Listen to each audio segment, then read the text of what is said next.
नमस्कार बच्चों, आज के इस वीडियो में हम पढ़ेंगे नीलकंठ अध्याय के प्रश्न उत्तर करेंगे।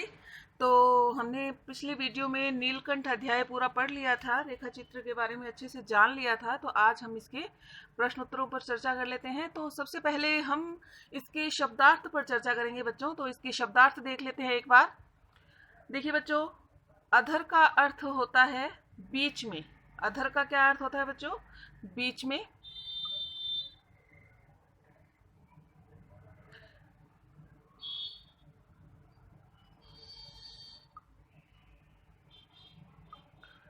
कार्तिकेय का अर्थ क्या होता है?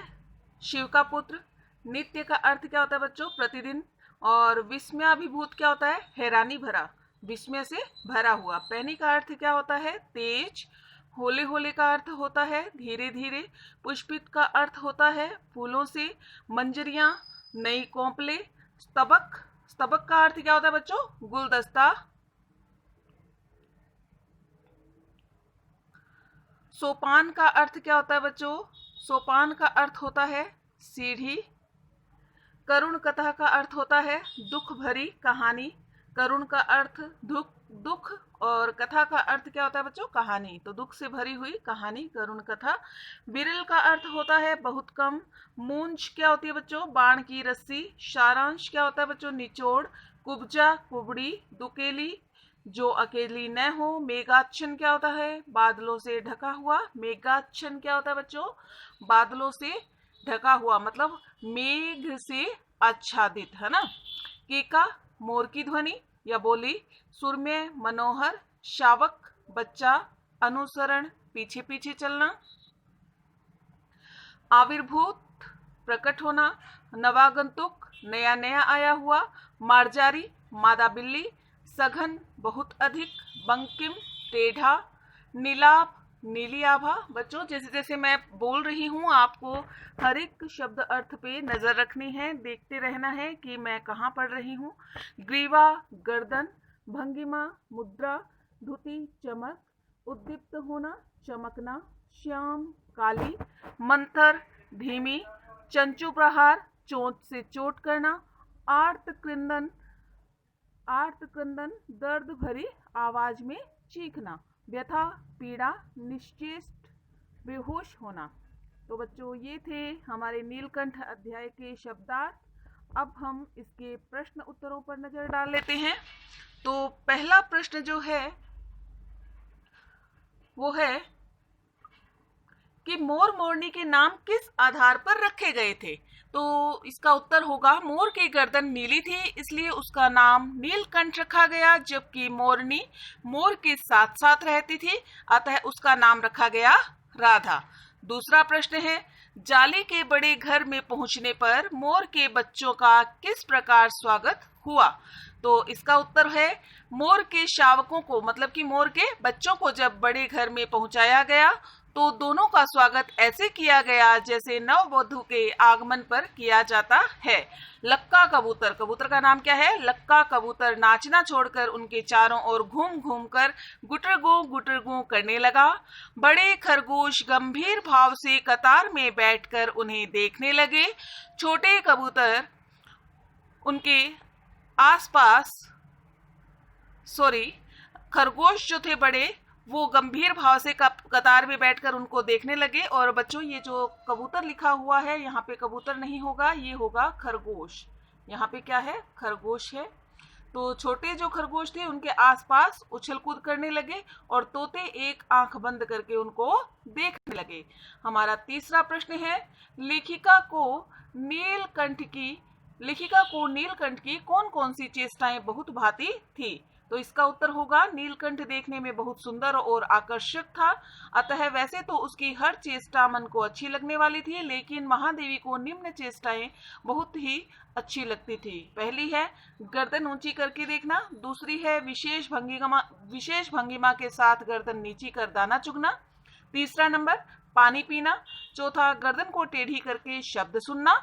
और पांचवा है मेघों की गर्जन ताल पर उसका इंद्रधनुष के गुच्छे जैसे पंखों को मंडलाकार बनाकर तन्मय होकर के नाचना। और छठा होगा महादेवी के हाथों से होले होले चने उठाकर खाना। सातवां है महादेवी के सामने पंख फैलाकर खड़े हो जाना। तो चौथा प्रश्न इसका है बच्चों, इस आनंदोत्सव के रागिनी में बेमेल स्वर कैसे बज उठा, वाक्य किस घटना की ओर संकेत कर रहा है। तो बच्चों ये जो वाक्य है यह वाक्य उस घटना की ओर संकेत कर रहा है जब लेखिका ने बड़े मियाँ से एक अधमरी मोरनी खरीदी और उसे घर ले आई। बड़े मियाँ कौन बच्चों? वो जो चिड़िया बेचने वाला दुकानदार था, उससे जो महादेवी वर्मा जी हैं, वो लेखिका जो है वो एक और मोरनी जब उससे लेके आई थी जो अधमरी थी, घायल अवस्था में थी। उसका नाम रखा था कुब्जा। उसे नीलकंठ और राधा का साथ रहना अच्छा नहीं लगा। वह नीलकंठ के साथ रहना चाहती थी जबकि नीलकंठ उससे दूर भागता था। नीलकंठ तो राधा के साथ रहना चाहता था।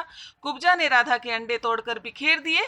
इससे नीलकंठ की प्रसन्नता का अंत हो गया क्योंकि राधा से दूरी बढ़ गई थी। कुब्जा ने नीलकंठ के शांतिपूर्ण जीवन में ऐसा कोलाहल मचाया कि बेचारे नीलकंठ का अंत ही हो गया। मतलब कि जो कुब्जा है तो उसने क्या किया, नीलकंठ के जीवन में जहर घोल दिया जिससे नीलकंठ का अंत हो गया।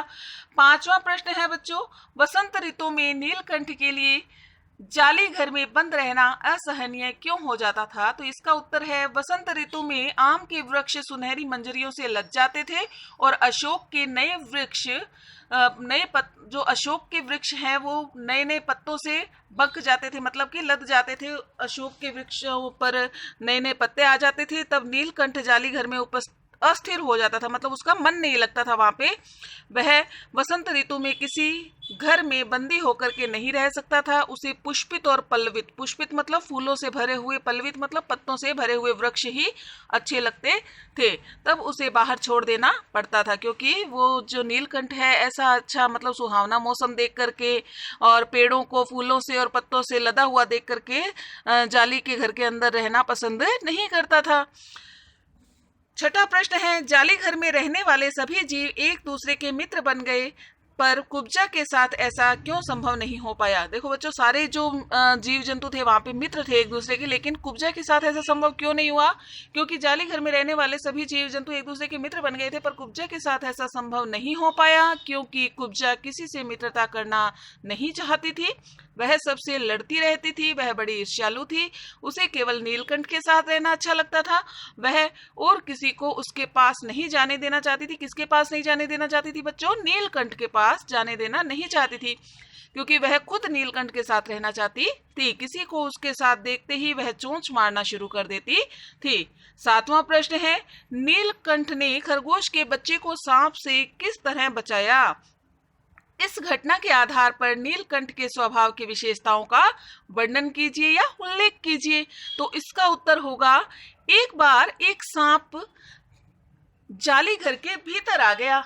सब जीव जंतु भागकर इधर उधर छिप गए। केवल एक शिशु खरगोश सांप की पकड़ में आ गया।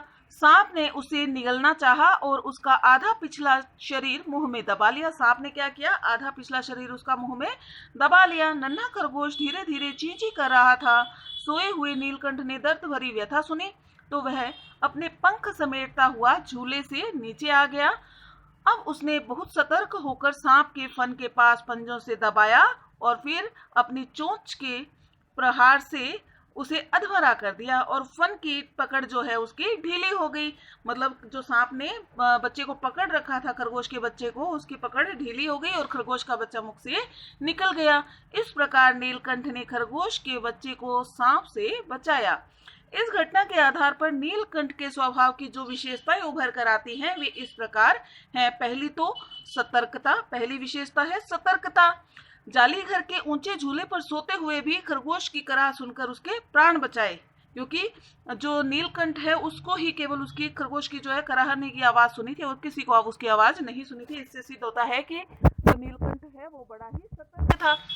दूसरा उसका जो गुण है वो है वीरता। नीलकंठ वीर प्राणी है क्योंकि अकेले ही उसने खरगोश के बच्चे को सांप से बचा लिया। तीसरा जो इसका है स्वभाव का गुण वह है कुशल संरक्षक।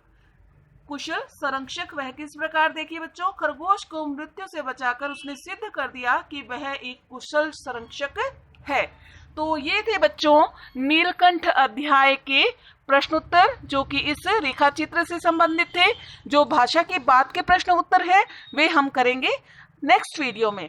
Thank you very much. मिलते हैं हमारे नेक्स्ट वीडियो में।